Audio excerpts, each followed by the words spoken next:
Hello, this is your host, PJ Denuzzo of Denuzzo Index Advisors, and welcome to DIA TV. We are going to be covering behavioral sciences today, and this is the first of 3 segments on behavioral sciences. We'll be looking at the DalBar research and the DalBar study covering the last 20 years. I've got Mike here today. Mike, thanks for coming in. Mike's going to be handling the technology, which is a lot safer than myself. So if you don't mind, Mike, if you want to pull up our graphic and we'll take a look at it. What we're going to be looking at today is the DalBar research. DalBar is an organization out of Boston, Massachusetts, which specializes in something that was not even looked at approximately 25 years ago or longer.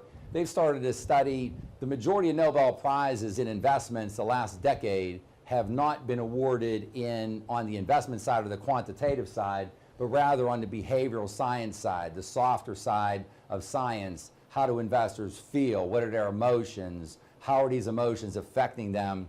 And the reason why a number of Nobel Prizes have been awarded in this area is because individual investors dramatically underperform the market, across the market. U.S. large stocks, U.S. small stocks, international, the entire portfolio dramatically underperform. DalBar research measured the results of the market annually with an average result that individuals investors have obtained. So these are the results that investors obtained in their portfolio. It was thought for the longest time that if an individual investor was invested in a stock mutual fund, and if that stock mutual fund, to make the math simple, returned 10% rate of return for 10 consecutive years, that the average individual who owned that mutual fund also enjoyed an average 10% rate of return. In reality, what we're going to see is that the average individual investor in a mutual fund that made money did not even achieve 0.5% of the rate of return that their own mutual fund that they own achieved.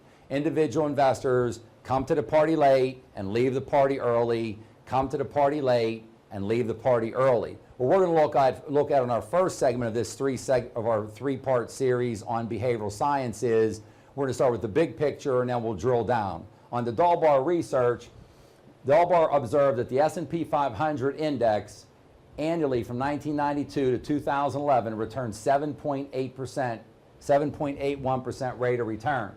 The S&P 500 again is a basket of the largest, arguably safest stocks in the United States of America. Apple, Microsoft, Johnson & Johnson, Procter & Gamble, Coca-Cola, Walmart, household names. The names of these stocks, you own a product in every room in your house, in your garage. These are the largest blue chip companies, the majority of which, or a lot of which, have been in business for 100 years or longer. These are truly blue chip organizations, nothing exotic here. We're just holding the largest 500 approximate companies in the stock market. That produced a rate of return of 7.81% the last 20 years. However, the average stock investor only made 3.49%. So you ask yourself, if you went to a large fun pit at Chuck E. Cheese and you've got all these plastic balls in this giant fun pit and you're going to jump in, and the average for that pit basket with the wire mesh so people aren't banging off of each other, you're jumping there, the balls are flying all over, the kids are jumping in and out, they're grabbing a ball, grabbing another ball. The average ball is 7.8%, but the average investor is jumping in there and they walk back out with a frown on their face. Mine's 3%, mine's 4%. How can you possibly consistently jump into that fun pit with all those plastic balls at the financial Chuck E. Cheese shop and come out with something that's worse than half every time? It's almost statistically impossible, but yet individual investors do this over and over. Again, the average individual stock investor made only 3.49%. Why? There are 2 key variables, 2 key elements to this equation that show up in the research time and time again. Investors lack knowledge and self-control. Again, they have a lack of knowledge and a lack of self-control. What we hope to at Denuzzo Index Advisors help you with is improving your personal investment knowledge and helping you to grab a lot more of these balls out of the investment basket than these ones that are less than half of that rate of return. We can help you on the knowledge side, which hopefully will also dovetail over into the self-control. We've always said at our practice that investment knowledge, more knowledge, equals comfort. We truly believe that, and I think you will too once you progress with us.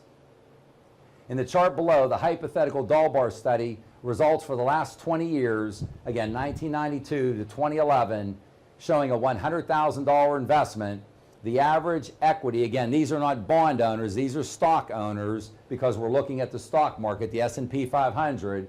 The average individual stock fund investor, their $100,000 the last 20 years grew to $198,000, whereas the S&P 500 index, which is an all-stock index, grew to $449,000.